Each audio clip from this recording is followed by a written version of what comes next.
नमस्कार। जय जगन्नाथ ओडिशावासी। सारा ओडिशा देखिला भारतीय जनता पार्टी रो जो हाई ड्रामा स्वर निर्वाचन मंडली राजेंद्र दासंकर टिकेट काटी पुणी विजु जनता दल विताड़ित होइथिबा परशुराम धड़ा को डाकी टिकेट प्रदान करिबा। काहेकि टिकेट प्रदान कले हठात कौन आवश्यकता पड़िला? राजेंद्र दास भलिया व्यक्ति टिकेट काटिदेले लास्ट अंतिम डेट्रे। आपड़ जानते नामांकन भरवार अंतिम डेट्रे ही टिकेटा को काटी दिगला। कहीं कारण अंतिम पर्यायर जदि टिकेटा न काटी था हुए तो से स्वाधीन भाव में हो कि अन्य कौन दल में जा धामनगर छिड़ा ही जाते एवं निश्चित भाव से तो जीति पारि न था कि सरोज सूर्यवंशी बहुत बड़ ओडिया सृष्टि करते भद्रक राजनीति बहुत बड़ ओडुआ सृष्टि करते जानी शुणी टिकेटा को लास्ट मोमेंट रे ही काटी दिगला। आपण मैंने जानी राजेंद्र दास बाइट देले कहले दलर जहाँ निष्पत्ति नेब ताहाकु मु ग्रहण करने राजी अच्छी। आज्ञा हाँ, यह पूर्वर भी राजेंद्र दास भी विभिन्न प्रसंग में आपण मैंने देखिथे बाई इलेक्शन रे जितेबले से विजु जनता दल आशायी प्रार्थी थिले एवं दल अवंती दास को सेठी टिकेट देइथिला एवं सेठी से स्वाधीन भाव में निर्वाचन लड़ी गोटे प्रकार रे सूरज सूर्यवंशी को जिताइबारे सहयोग करथिले। एबे स्वरपाली जो भारतीय जनता पार्टी तांकू आशा देकी टिकेट देकी स्वर पठाइथिला स्वरर जनसाधारण विरोध कले। सेठी से प्रचार करि पारले नहीं। काहेकि प्रचार करि पारले नहीं? कारण स्वरर जे मेन लीडर अछंती से माने कहिले कि स्वर नेता को ही टिकेट प्रदान करा जाऊ, बाहर नेता को नुहे। आज्ञा हाँ, स्वर तो भारतीय जनता पार्टी भी आहुरी अनेक नेता थिले किंतु आमदानी नेता को दल टिकेट देला।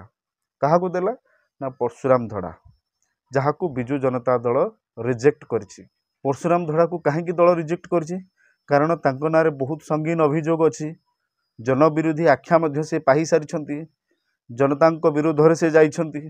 सेथिपाई माननीय मुख्यमंत्री सदा सर्वदा सही भली व्यक्ति को टिकेट प्रदान करथांती जो नेता जनता साथी रही था एवं जार जितबार चांसेस अधिक थाए सही भली व्यक्ति को माननीय मुख्यमंत्री टिकेट प्रदान करथांती। आपण माने भाबुथिबे दुई थर रनिंग एमएलए तांको टिकेट काहेकि कटिला? आज्ञा हाँ, आपण माने देखिथिबे बहुत बड़ गोटे जातीय इंसिडेंट महानगा ठारे घटिला। सेटा को से गुरुत्वपूर्ण बोली मानिले नाही। से स्वर अच्छी भोर भोर बाहरी गले किंतु सही समय भी से चाहिए से पहुँची पारि थांते, मात्र से सेठी पहुँचले नहीं। जो जनता आशीर्वाद देइथिले से जनता को कथा मध्य से रखिले नहीं।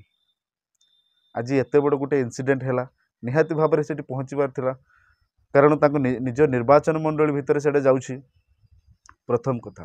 द्वितीय कथा, आपण माने जानिथिबे कर्मी मानकु मध्य से विभिन्न समय रे फोन करी गाली देइछंती।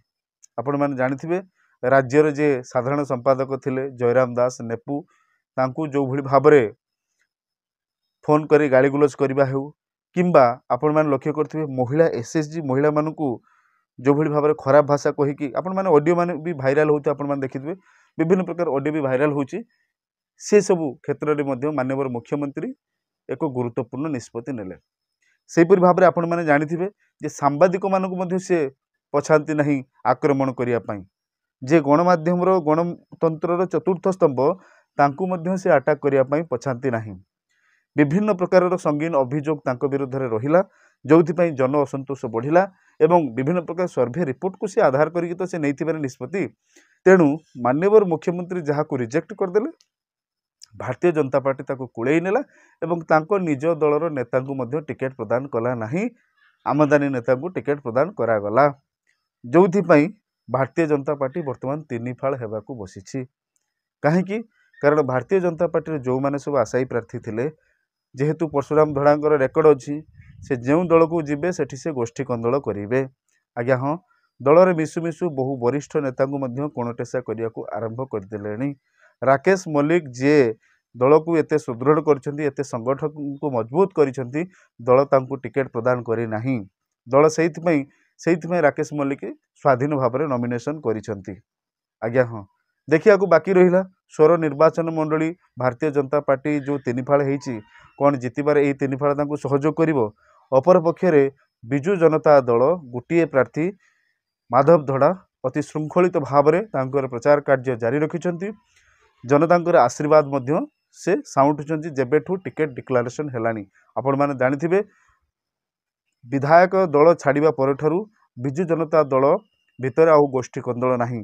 ଯେଉଁ ବରିଷ୍ଠ ନେତାମାନେ ଦଳ ଛାଡ଼ିଥିଲେ ସେହି ବରିଷ୍ଠ ନେତାମାନେ ପୁଣି ପ୍ରତ୍ୟାବର୍ତ୍ତନ କଲେଣି ଏବଂ ବିଜୁ ଜନତା ଦଳ ମାନେ ଆକଳନ ଅନୁସାରେ ଯେଉଁଟା ଗ୍ରାଉଣ୍ଡ ଜିରୋ ରିପୋର୍ଟକୁ ଗ୍ରହଣ ଆଧାରରେ ବର୍ତ୍ତମାନ ମାନେ ଆଗ ଅପେକ୍ଷା ବିଜୁ ଜନତା ଦଳ ମାନେ ଗତ 2 ନିର୍ବାଚନ ଅପେକ୍ଷା ବିଜୁ ଜନତା ଦଳ ଏଥର 2 ଗୁଣିତ ଭୋଟ ବ୍ୟବଧାନରେ ବିଜୟ ହାସଲ କରିବାକୁ ଯାଉଛି। ଆଜ୍ଞା ହଁ, ସେହିପରି ଭାବରେ ଆପଣମାନେ ଲକ୍ଷ୍ୟ କରିଥିବେ ଯେ ରାକେଶ ମଲ୍ଲିକ ମଧ୍ୟ ସେ ସ୍ୱାଧୀନ ଭାବରେ ଯେଉଁ ନିର୍ବାଚନ ଲଢ଼ୁଛନ୍ତି ନିଶ୍ଚିତ ଭାବରେ ସେଠି ଭାରତୀୟ ଜନତା ପାର୍ଟିର ଭୋଟ ବ୍ୟବଧାନକୁ ନିଶ୍ଚିତ ଭାବରେ ସେ ମାଇନସ୍ କରିବେ। ସେହିପରି ଭାବରେ କଂଗ୍ରେସରୁ ଆପଣମାନେ ଜାଣିଥିବେ କଂଗ୍ରେସର ଯେ ଜିଲ୍ଲା ପରିଷଦ ଭାବରେ 18 ନମ୍ବର ଜୋନ୍ର ଜିଲ୍ଲା ପରିଷଦ ଭାବରେ ଯେ ନିର୍ବାଚନ ଲଢ଼ୁଥିଲେ ଯେ ହାରି ଯାଇଥିଲେ କାଶୀନାଥ ଜେନା କାଶୀନାଥ ଯିଏକି ହେଉଛନ୍ତି ପୂର୍ବ ମାନେ ସେ ହେଉଛନ୍ତି ସ୍ୱର୍ଣ୍ଣ ପଦକ ବିଜେତା ରଗ୍ବିରେ ସେ ମଧ୍ୟ ମଇଦାନକୁ ଓହ୍ଲେଇଛନ୍ତି। ନିଶ୍ଚିତ ଭାବରେ ସେ ମଧ୍ୟ କଂଗ୍ରେସର ଭୋଟକୁ କିଛି ପରିମାଣରେ ମାଇନସ୍ କରିବେ। ତେଣୁ ବିଭିନ୍ନ ଦିଗକୁ ଯଦି ଆମେ ଲକ୍ଷ୍ୟ କରିବା ଏଠି ବିଜୁ ଜନତା ଦଳ ଏକ ମଜବୁତ ସ୍ଥିତିରେ ଅଛି ଏବଂ ନିଶ୍ଚିତ ଭାବରେ ବହୁ ଭୋଟ ବ୍ୟବଧାନରେ ବିଜୟ ହାସଲ କରିବାକୁ ଯାଉଛି। ତ ଆଶା କରିବି ଆଜିର ଭିଡ଼ିଓଟି ଆପଣଙ୍କୁ ନିହାତି ଭାବରେ ଇନଫର୍ମେଟିଭ୍ ହେଇଥିବ। ଆପଣ ବୁଝି ସାରିଥିବେ କି ସ୍ୱର ନିର୍ବାଚନ ମଣ୍ଡଳୀରେ ଯେଉଁ ସବୁ ଘଟଣା ଘଟୁଛି ତାହା କେଉଁ ଦିଗ ଆଡ଼କୁ ଗତି କରୁଛି। ତ ରହିଲି, ପୁଣି ଦେଖା ହେବା ନେକ୍ସଟ ଭିଡ଼ିଓରେ। ନମସ୍କାର, ଜୟ ଜଗନ୍ନାଥ।